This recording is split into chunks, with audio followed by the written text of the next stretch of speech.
Welcome back to another episode of A Beekeeper's Diary. Thanks for coming for another listen. If you're one of the few that are hanging in there, much appreciated. Thank you to all the people that take the time to listen. It's much appreciated. We are on the 11th of October 2024, and right now it's 12 degrees, quite wet underfoot, and definitely very autumnal. And there was the first frost last night as well, so things have definitely taken a turn. At this time of day, it's a Friday, about 3 o'clock, the hives are in shadow now, so there's very little activity. There's a few stragglers at the front of the hive with their yellow pollen baskets being on the ivy, and they've not quite made it all the way back to the hive, which is a sad reality at this time of year. I've tried to pick up a few stragglers and get them to make their way back in the hive, but they're very lethargic, unfortunately. But these are the casualties we have at this time of year, and they become part of the food cycle and get eaten by wasps that are scavenging in the area. I've reduced the entrances to a small gap now, so the bees can defend the hive from wasps trying to get in. So the wasps are forced through a small entrance and the bees find it easier to defend. So I've got metal entrance blocks, and I can slide the aperture different sizes. So in the summer I take them right out so the whole entrance is open, but this time of year I'm down to about an inch, and if I notice wasps are becoming a problem, I just close it down to the width of one tiny bee to make life easier for them. Another round of feeding.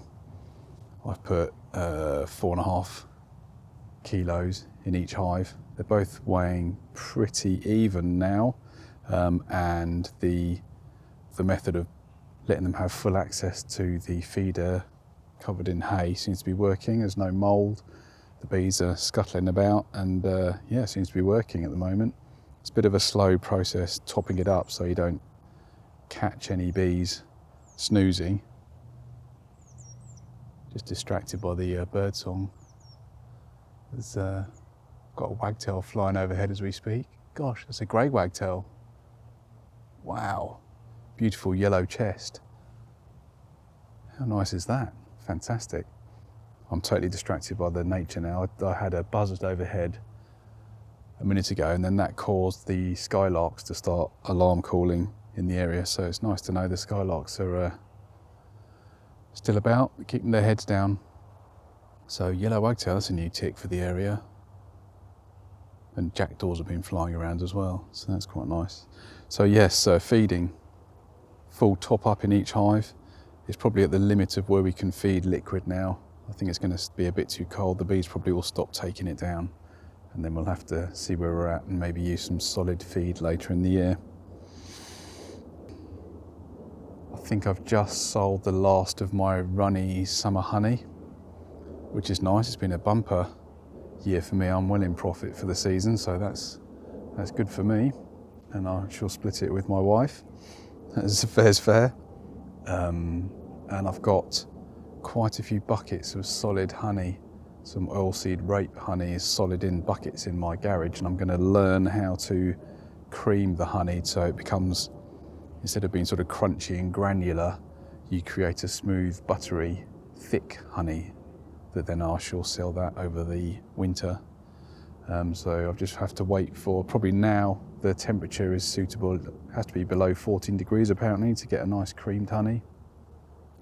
Once you've done the process, which I'll probably describe at a later date.